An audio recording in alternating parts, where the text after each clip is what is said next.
Hey, hello, leaders. This is Paul Grau Jr., and welcome to Run to Your Leadership Challenges. Hey, today, since it's the weekend edition, I'm going to talk about this whole concept of being in a waiting room like we did yesterday. But yesterday, we came at it from like a leadership waiting room. Today, I want to talk about just the waiting room, being in a waiting room of life. And it could be any area. It could be, you know, waiting to move or waiting to buy a house or waiting to get married or you know just whatever waiting that you're doing, waiting to um you know pick up a new hobby or whatever you're waiting for in life, because let's get real, we all are waiting for something, it seems, all the time. And yesterday I talked about the things I learned after reading Jeff Henderson's book, What to Do Next by Jeff Henderson. And he talks about this whole concept of being in a waiting room while you're waiting on figuring out what you're going to do next in life or in a career or anything like that. Well, he says there's three ways to kind of wait in a waiting room. He talks about waiting passively, which is basically doing nothing and binge watching Netflix all the time. He also talks about waiting recklessly in the waiting room, and that's just doing stuff or doing something because you have to do something, but you didn't put a lot of thought into it, and it's not well thought out. It's not a good plan, and it probably shouldn't be getting done at all, and it can cause more harm than good. And then finally, he talks about waiting actively.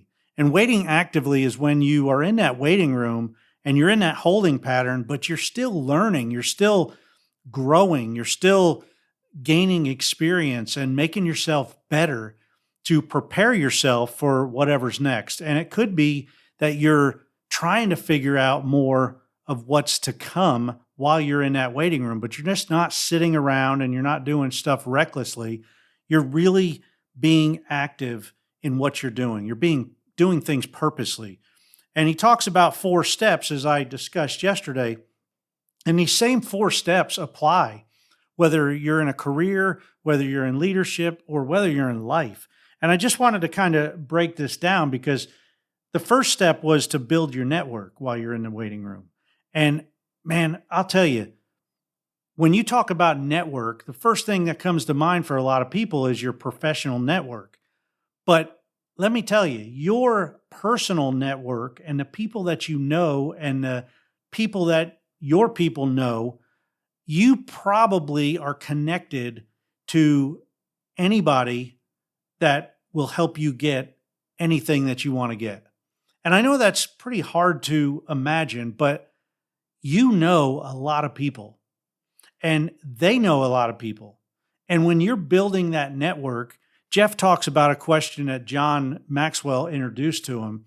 And one of the best networking questions is, and this could be used very well in a personal network because you're talking to family and friends of friends. So, they kind of know you and and they know about you. They know your strengths and weaknesses to a point. They know some of your blind spots, stuff that you don't even know about yourself.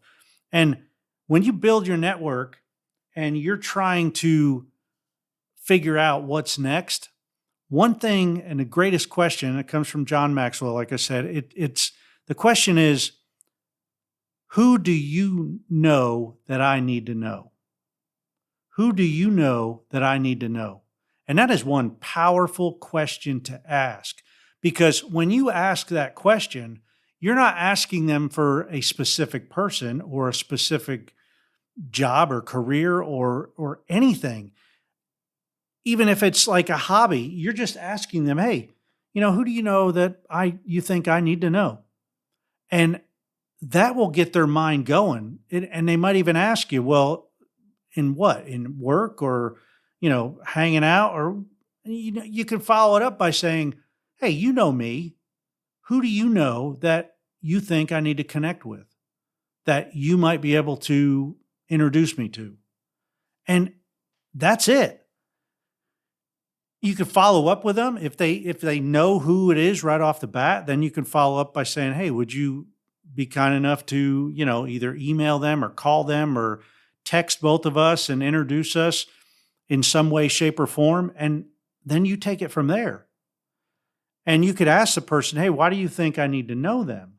And they might say, "Well, because you're really good at this," or you really like sci-fi movies, and this guy's a fanatic on sci-fi, or this guy watches, he's a big cowboy fan, and I know you are a cowboy fan too. So, man, he's gonna, you guys will get along good.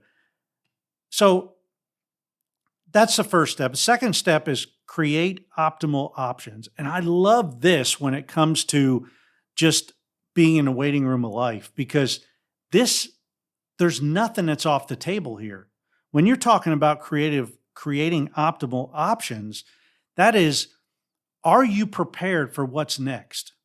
In the movie Facing the Giants, there's this old man that's going up and down the halls, and he's praying for this football team.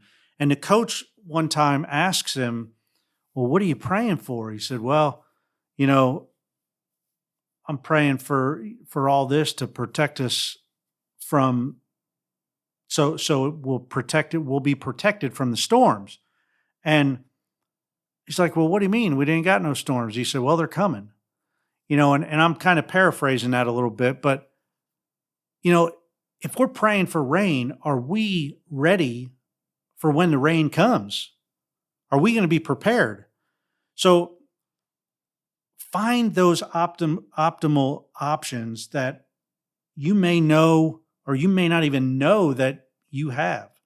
And this has to do a lot with self-awareness, which I think is the first step to everything in life. Whether you want to be a great leader, whether you want to be a great father, dad, husband, wife, you need to know yourself. And we could all grow in this area. I don't care how much you know about yourself, there's still more to be known. I'll guarantee you have some blind spots that other people know about you that you don't know about yourself. And self-awareness is so critical. And as you're learning more and more about yourself, that's where more options may become available. And you may stumble across something that you just want to do. The third step was find your muse. And this is just find who inspires you. As you're in that waiting room, waiting actively, who inspires you in life? And again, this is your waiting room of life. So who inspires you? Who do you want to be like? Is it another man or woman that you see out there that you have a lot of respect for? Is it, the local soccer coach that coaches Pee Wee soccer? Is it, an author, a writer, somebody who reviews movies? I don't know. Whatever it is, how do you find inspiration?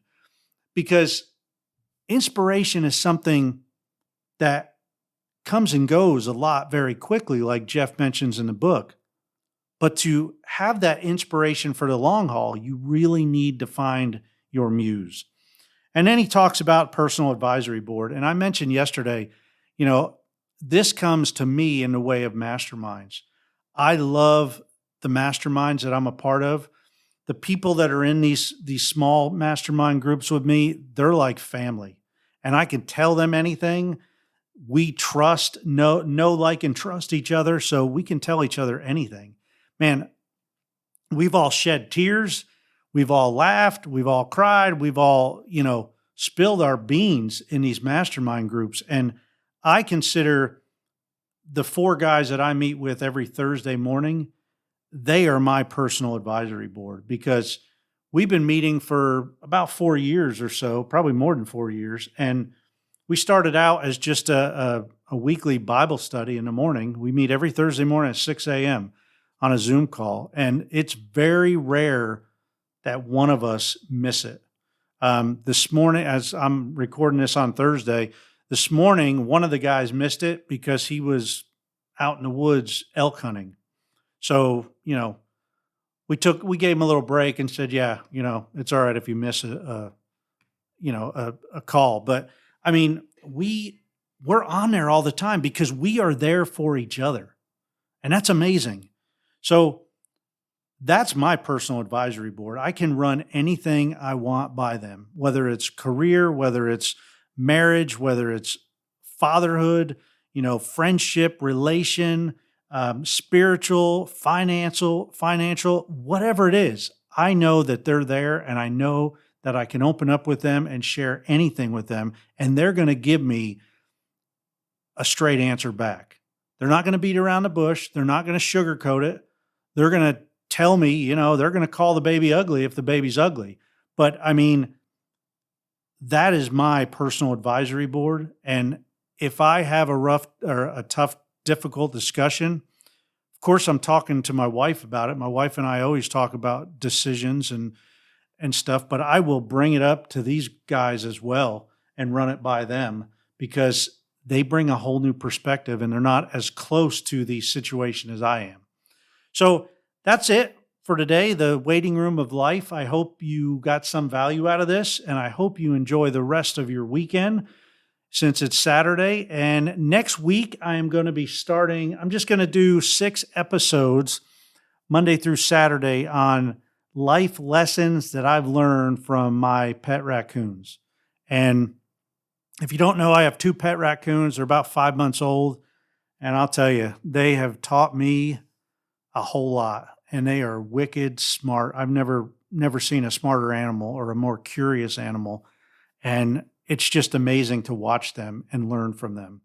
So hope to see you Monday. And until then, run to your challenges. We'll see you.